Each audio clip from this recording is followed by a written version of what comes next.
Hi, harka fuunee akkam jirtu hordoftoota Oromoo Koo chaanaalii. Kun Oromoo Koo chaanaaliidha. Ani immoo Burtukaan Danuudha. Arras immoo viidiyoo kan biraa qabadheen gara keessanitti dhufee yeroo darbee rifeensa irratti isan hojjedhee baay'een keessan jaallattaniittu isa gargaaramtu wantoota biraas toonuu qooddee naan jettaniittu. Egaa har'a immoo mana koo keessatti maal gargaarameetanii rifeensa koo dhiqadhaa isa isin agarsiisuun gara keessanitti dhufee arra maalan godha jechuudha. Dhadhaa mana koo keessatti aannan irraa baafadhee manuma keessatti dhadhaa hojjetadha. Yeroo baay'ee bakkeedhaan bituu isan qabadhee gara keessanitti dhufee dhadhaa keenya baafannee akkamitti akka dibannu anaa fi mucaan koo immoo isinitti agarsiisna. Video kana akkasiin jaallattan abdii guddaan qaba. Oromoo Koo chaanaal like, share, subscribe gochuu hin dagatinaa.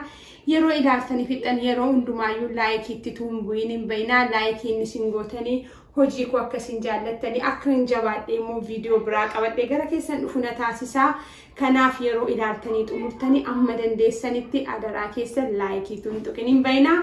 Yoo dandeessan immoo wantoota barbaadan na gaafachuunis na jajjabeessuunis immoo komentii xaafuu dandeessu, barreessuu dandeessu. Kanaaf garuma viidiyoo sanaatti darbina anuma faana jira. Kunootti gara hojii isaatiitti dhufeera. Yeroon gara hojii isaatiitti dhufu ani maashinii isa kanan gargaarama. Garuu inni isinitti juusii hojjettanis yoo jiraate inni isin ta'a. Inni na barbaachisa.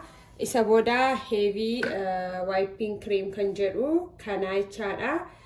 Ani aannan isa kanan gargaarama. Aannan inni kun gatii baay'ee furdaa ta'ee fi isa kanatu dhadhaa isiniif ba'a.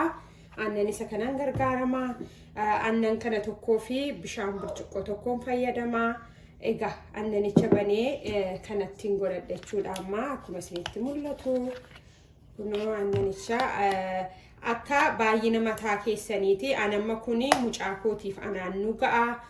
Guddaasaadha akkuma isinitti mul'atu nu ga'a baay'eedha.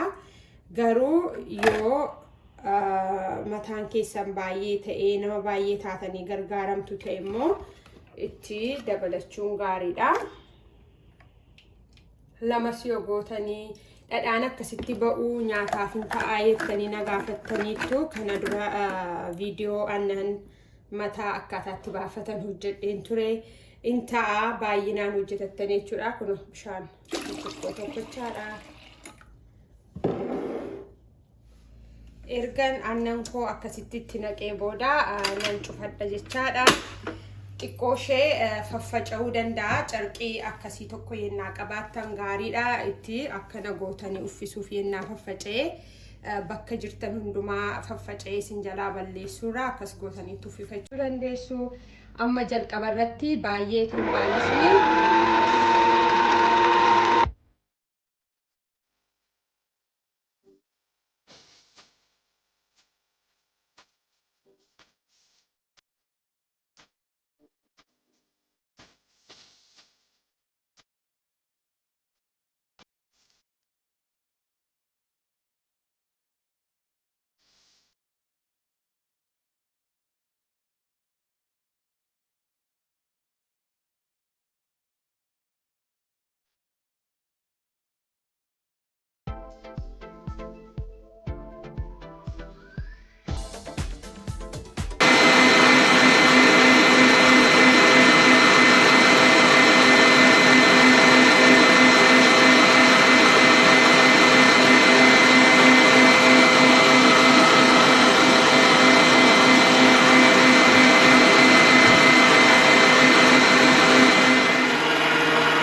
Akkuma isin argitanii dhadhaan koo bifa kanaan raawwateera jechuudha. Manaa qaqqabeera.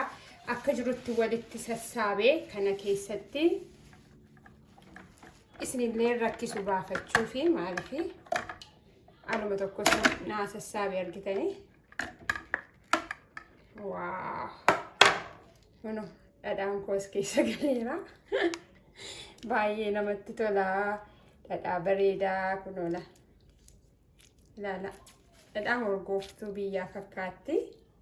Baay'ee namatti tolaa, dhadhaa bareedaadha. Bifa kanaan isinis ijoollee keessanii fi baastanii ofii keessaniis dibachuun baay'ee namatti tolaa. Dhugaamatti ilaalaa akka isheen bareeddu. Egaa kanan qodaatti galagasheen gara keessanitti deebi'ee dhufaa maal akkam fakkeessee isin agarsiisu hin argitu. Dhugaa dhadhaa bareedaa. Kana yoo feetanillee firiijii keessaa sa'aatii tokko tursitanii qabbaneessitanii yoo dibattan immoo bareedaa ta'a. Qodaatti naqeen isinitti deebi'a. Anuma faana tura. Haay kunoo deebiin dhufee rifeensa mucaa kootiitti dibee isiniin agarsiisa. Ijoollee keessan yeroo baay'ee yeroo mataa dhiquuf jettanii ituu dhadhaa kana akkasittiin qopheeffattanii dibdanii gaariidha. Amma ishee dibee ofii koos dibadheen isin agarsiisa. Amma ilaalaa dhadhichi kunootti argitanii.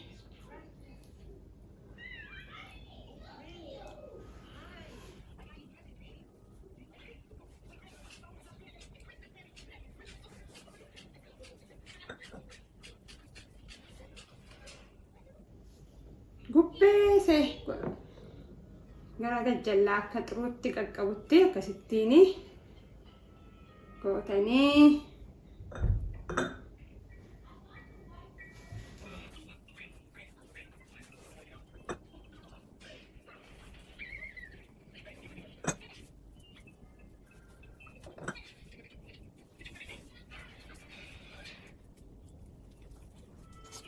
yeroo gara jalaa akka gaariitti dibdanii fixxan gara jalaasaa akkasitti immoo irra keessasaa iddoo hundumaa argachuu qaba. Mataa ishee rifeensisee akka gaariitti kan koottis yeroo dibadhu isin agarsiisa. Akkasitti akka gaariitti itti dibdanii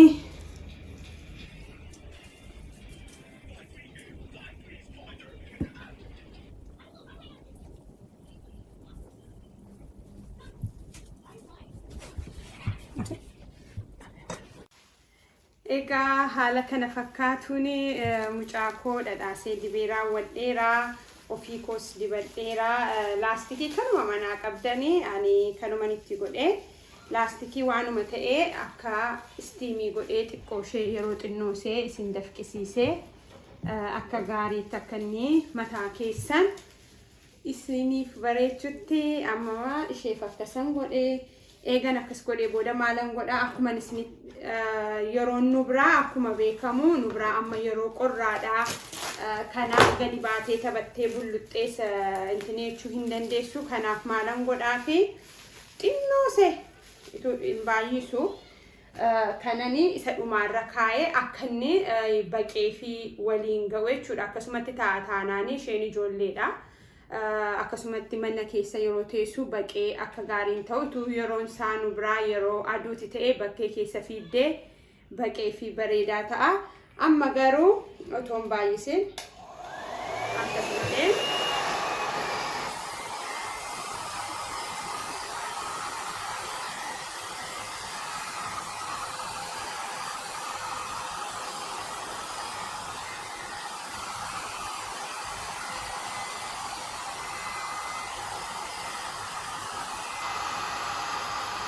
humna isaa baay'ee xinneessuu qabdu. Humna isaa ittiin guddisina. Akkuma xinnoosee mataa ishee keessaa ho'isuufiifidha, waan biraaf miti. Garuu akkasumattis tursuu hin dandeessu. An garuu sa'a dheeraa irran tursu waanta ta'eef malee akkasumatti turuus rakkoo hin qabu.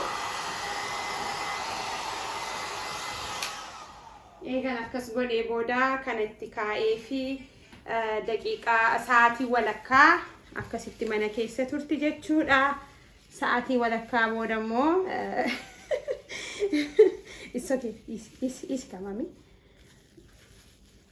akkasittiin sa'aatii walakkaa mana keessa turtee sa'aatii walakkaa booda miiccee fi kan koos laastikiitti hidhadhee sa'aatii anko sa'a tokkoon tursaa an sa'a tokko tursee seef garuu sa'a walakkaan hin ga'anii. Eega miiccannee booda maal akka fakkaatu isinitti agarsiisnaa. Viidiyoo keenya dhumaatti nu wajjin tura. Nu faana tura.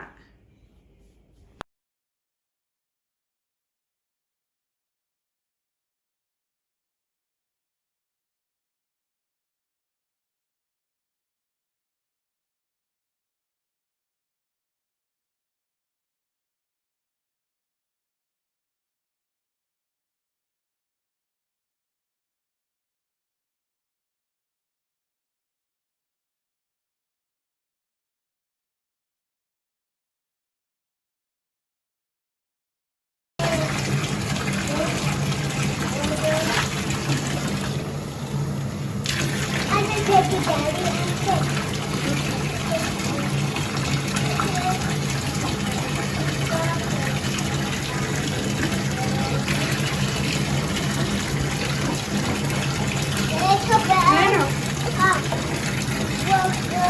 Well,